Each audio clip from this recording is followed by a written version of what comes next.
Okay, so aloha and good evening. So for my stock recommendation video presentation, I'm going to talk about Abercrombie and Fitch, which is the company that I choose.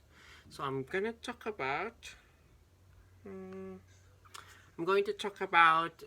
the stock recommendation, the company information, its competitors, and we're gonna compare it to its profit margin, ROE, and earnings per share. And the last one that we're going to talk about will be the conclusion part of my presentation. So I recommend that you buy a rating on Abercrombie and Fitch because according to Zach Investment, Abercrombie and Fitch is actually number two with regards to its stock and boasts with a momentum score of A. This means that it would be a good pick for investors. Second, it is expected that the stock would fall up to 16.81% on the next quarter with a 90% probability that its stock price would be around $13 to $23.54 at the end of this period. It is not only Abercrombie and Fitch that is experiencing a decrease on its price stock, but also majority of the retail stores here in the US as the economy is experiencing recession.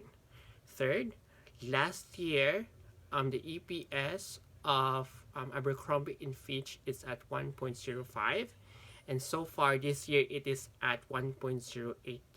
Needless to say that the EPS this year is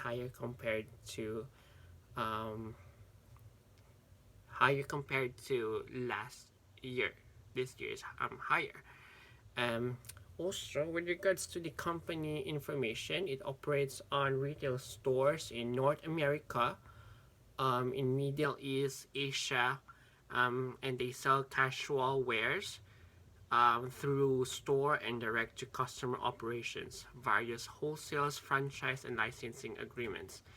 It has two offshoot brands, namely Kids, Abercrombie Kids, and Hollister Company. As of right now, they have 705 stores here in the US and more than 100 plus outside of US. They also have websites and mobile websites that are available in 29 in several countries, and they also accept 29 up to 29 currencies, and it can be shipped up to 120 countries worldwide. So I'm gonna talk about the profit margin. So this is the profit margin um, of the five companies. So I choose um, Abercrombie and Fitch, Gap, American Eagle, and then Outfitters, Nordstrom, and then Urban Outfitters.